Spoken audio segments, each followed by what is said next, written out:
शिव जी के तीसरे नेत्र से एक भयानक कृत्या उत्पन्न हुई। कृत्या ने शिव जी से पूछा, आज्ञा दें प्रभु, मैं क्या करूं? शिव जी ने आदेश दिया, कृत्य, इस दुष्ट शुक्राचार्य को पकड़कर अपनी में डाल दो और जब तक मैं जालंधर को मार न दूं, इन्हें अपने में ही बंद रखो। जालंधर के नाश के बाद उन्हें बाहर निकाल देना। दोस्तों, भगवान शिव ने ऐसा इसीलिए कहा कि जब जालंधर और उसकी असुर सेना जब जीवित ही नहीं रहेगा तो शुक्राचार्य से जीवन का वरदान मांगेगा कौन? अतः आदेश सुनते ही कृत्या शुक्राचार्य की ओर दौड़ी। उसे आते देख शुक्राचार्य जमीन पर गिर पड़े, लेकिन कृत्या ने उनके बाल पकड़कर उन्हें घसीटा, फिर भयावह हंसी के साथ उन्हें अपने में समा लिया। जालंधर यह देखकर दहशत से भर उठा।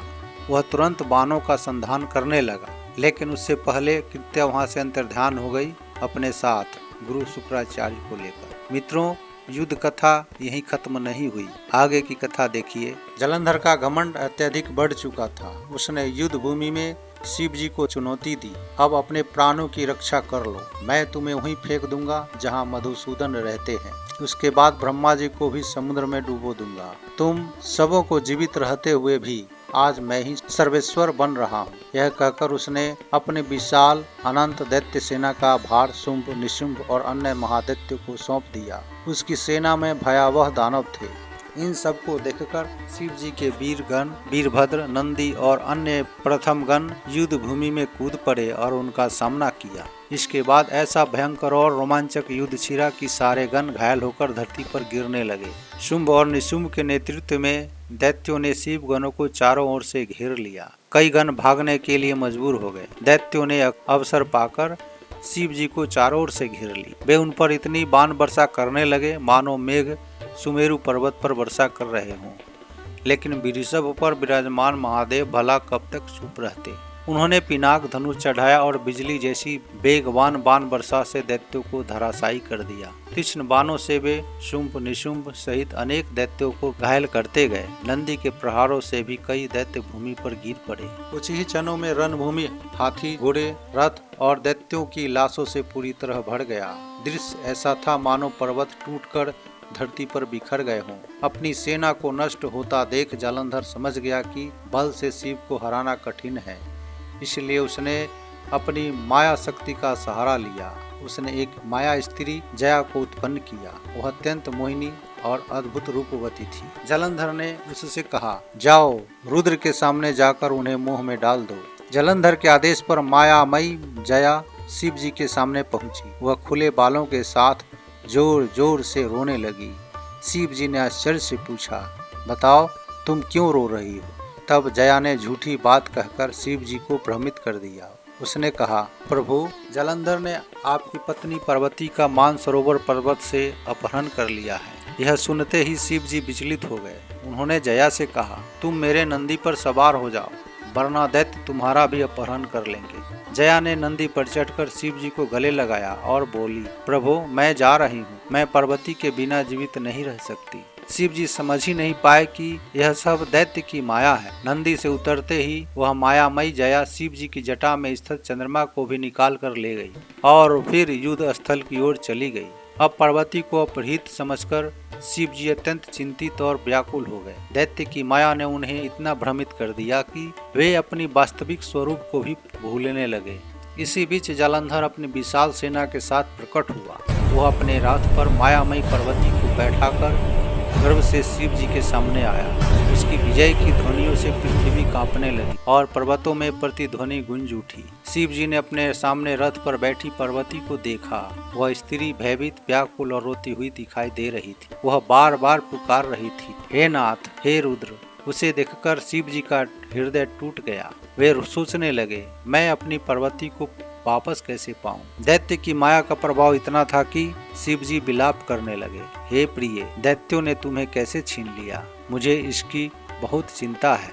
उनका यह दुख देखकर जालंधर पास आया और व्यंग भरी करुणा के स्वर में बोला, रुद्र, देखो तुम बिना अंबिका के कितने निराश, कमजोर और निर्बल हो गए हो। ईश्वर होकर भी तुम दीन दिखाई दे रहे हो। फिर वह हंसते हुए बोला, रो मत शिव, मैं स्वयं तुम्हारी पत्नी को तुम्हें वापस दे रहा हूँ। आज तुम मेरी दया से पार्वती को पा रहे हो।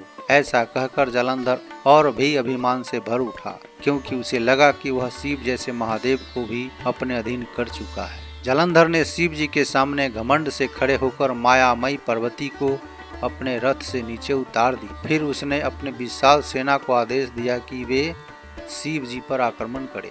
शिव जी भी तुरंत अपने वृषभ पर सवार होकर युद्ध भूमि में उतर पड़े, अपने कथित अपहृत पार्वती को वापस पाने के उद्देश्य से।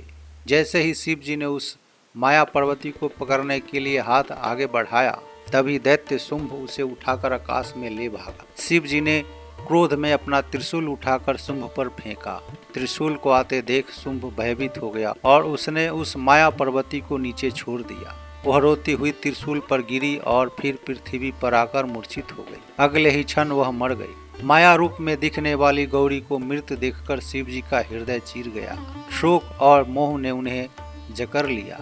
वे स्वयं भी पृथ्वी पर गिर पड़े और कुछ देर के लिए बेहोश हो गए। जब उन्हें होश आया तो वे अत्यंत क्रोध और दुख में डूबे हुए थे। उन्होंने शुंभ और अत्यंत और अन्य दैत्यों को शाप दिया, तुम सबका वध स्वयं गौरी के हाथों होगा। नारद जी कहते हैं, शिव जी विलाप करते हुए बार बार मृत देह से कह रहे थे, प्रिय तुम समर भूमि में मुझे छोड़कर कहाँ चली गई?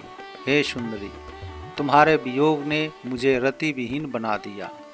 अभी तो वायुदेव भी नहीं जानते कि मैं तुमसे अलग हो गया हूँ। वे रोते हुए स्मरण करने लगे कि एक बार तुमने दक्ष के यज्ञ में अपने प्राण त्याग दिए थे, फिर तुम मुझे दोबारा मिली, फिर अब तुम मुझे क्यों छोड़कर चली गई? हे गिरिजे, उठो, मुझे धैर्य दो। उसी समय देवताओं की सभा में बैठे ब्रह्मा जी शिव जी की यह अवस्था देखकर अदृश्य रूप से उनके पास आए। उन्होंने कहा, हे महादेव, आप शोक और मोह से परे हैं। आप माता पिता, सुख दुख, जन्म मरण सबसे परे हैं। आप अचल अजन्मा निष्कलंक हैं। यह सब दैत्य की माया है जिसने आपको भ्रमित कर दिया है। आप एक ही हैं, पर आपके रूप अनगिनत दिखाई देते हैं। जैसे एक सूर्य समुद्र की तरंगों में अनेक प्रतीत होते हैं। सन्यासी ध्यान करके आपके चरणों में ही स्थित होते हैं। आपका वास्तविक स्वरूप अनिर्वचनीय है। ब्रह्मा जी के इन वचनों से धीरे धीरे शिव जी का मोह दूर होने लगा। जब ब्रह्मा जी ने देखा कि शिव जी अब भी माया में फंसे हुए हैं, तो उन्होंने अदृश्य रूप से उन्हें समझाया, हे प्रभु, हे शंभु, यह स्त्री आपकी पत्नी पार्वती नहीं है। जालंधर ने आपकी वास्तविक गौरी के समान दिखने वाली यह माया बनाई। सच्ची पार्वती तो अभी भी सुरक्षित है और कमल कोश में विद्यमान है। आप अपना मोह त्यागें और उठकर शत्रुओं से युद्ध करें, ताकि हम सबकी रक्षा हो सके। ब्रह्मा जी के इन वचनों ने शिव जी को झकझोर दिया। एक ही क्षण में वे समझ गए कि यह सब जालंधर की मायावी चाल थी। उनकी चेतना लौट आई, उनकी आंखों में ज्वाला भड़क उठी और उनका युद्ध स्वरूप जागृत हो गया। अब जब वे भ्रम मुक्त हो गए तो उन्होंने क्रोध में एक विशाल पर्वतीय शिला को उठाया और दैत्यों की ओर फेंक दी। शिला इतनी भारी और प्रचंड शक्ति से फेंकी गई कि उसके प्रहार से असंख्य दैत्यों का विनाश हो गया। युद्ध भूमि एक ही क्षण में दैत्य सेना के नाश से भर गई। दोस्तों, भगवान शिव और असुर जालंधर का युद्ध कथा अभी खत्म नहीं हुआ। जालंधर की मायावी रणनीति असफल होते ही दूसरी माया का निर्माण शुरू किया। देखिए अगले वीडियो में। जय भोलेनाथ, हर हर महादेव।